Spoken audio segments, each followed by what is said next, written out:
সুতরাং এই পৃথিবীর নিকৃষ্ট দুইটা জাতির নাম আজকের তেলাওয়াত কিন্তু আয়াতে আছে, একটা ইহুদি আর একটা মুশরিক। তারা এখন পৃথিবীতে দখলদারিত্বে ব্যস্ত। একদিকে তারা নবীর উম্মত তো নেই, দুই নম্বরে তারা অলরেডি জাহান্নামের টিকিট কেটে আসন বরাদ্দ করে ফেলেছে। মানুষের সম্মান আর মর্যাদা যে কিসে আছে অনেকে জানে না, মনে করে যে জোর জবরদস্তির ভেতরে মনে হয় সম্মান আছে। কি এই জন্য পৃথিবী এখন এটাই ব্যস্ত।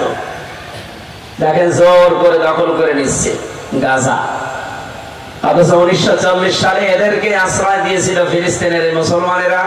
আমরা যেমন আজ দিয়েছি এই যে রোহিঙ্গা ভাইদের, ওরা 1940 সালে ঠিক এইভাবে দুনিয়ার কেউ ওদের জায়গা দেয়নি। খালি পায়ে খালি গায়ে পোশাক ছাড়া এদের কাছে আশ্রয় চেয়েছিল, মানবতার খাতিরে বলেছিল থাকে। এখন সে বাড়িওয়ালাকে তুলে দিচ্ছে। এগুলো নিকৃষ্ট মানুষ না? সম্মান মর্যাদায় দখলদারিত্বের ভেতরে নেই। মানিদ দাআ মা লাইসা লাহু ফালাইসা মিন্না ওয়া লিয়াতাবাব্বা মাকাদাহু মিনান নার। মুসলিম শরীফের হাদিস, হযরত আবু যর গফারি রাদিয়াল্লাহু তাআলা আনহু থেকে বর্ণিত, বলেন আমি নবীজির কাছে শুনেছি এই কথা যে পৃথিবীতে যে জিনিস তোমার না, জোর করে যদি দাবি করো যে এটা আমার, দখল করে নাও, দুইটা শাস্তি তোমার জন্য। এক নম্বরে ফালাইসা মিন্না, ওই দিন থেকে তুমি আমার উম্মত না। কথা বুঝলে? দুই নাম্বারটা তো আরো কঠিন, ওয়ালিয়াতাবাব্বা মাকাদাহু মিনান নার, সে যেন জাহান্নামে টিকিট কেটে নিজের একটা আসন বরাদ্দ করে নিল। এই বাংলাদেশের জন্য হয়তো দ্বিতীয়টা নাও হতে পারে, কিন্তু প্রথমটা হয়। ফালাইসা মিন্নাকা।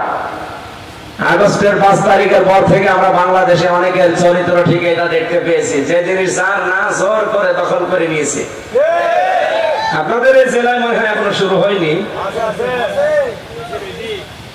এই যে চাঁদাবাজির মাধ্যমে, ছিনতাইয়ের মাধ্যমে, বিভিন্ন দখলদারির মাধ্যমে সব বাবা শাহজালাল, সব হালাল এই করে যারা নিয়েছে, আপনি নামাজ পড়তে পারেন, রোজা রাখতে পারেন, হজ করে আসতে পারেন, ফালাইসা মিন্না, আপনি নবীর উম্মত নেই।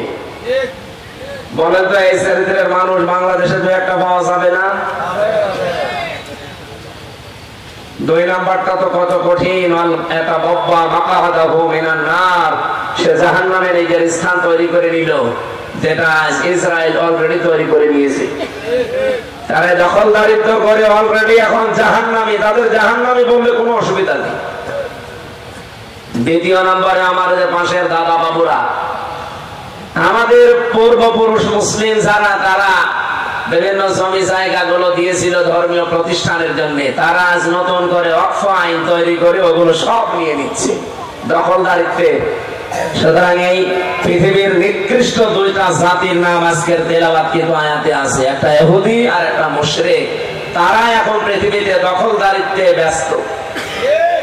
একদিকে তারা নবীর উম্মত তো নেই, দুই নম্বরে তারা অলরেডি জাহান্নামের টিকিট কেটে আসন বরাদ্দ করে ফেলেছে। আমরা আমার চরিত্র যেন এরকম না করি। যারা করছেন তারা এই মুহূর্তে তওবা করে ফিরে আসেন।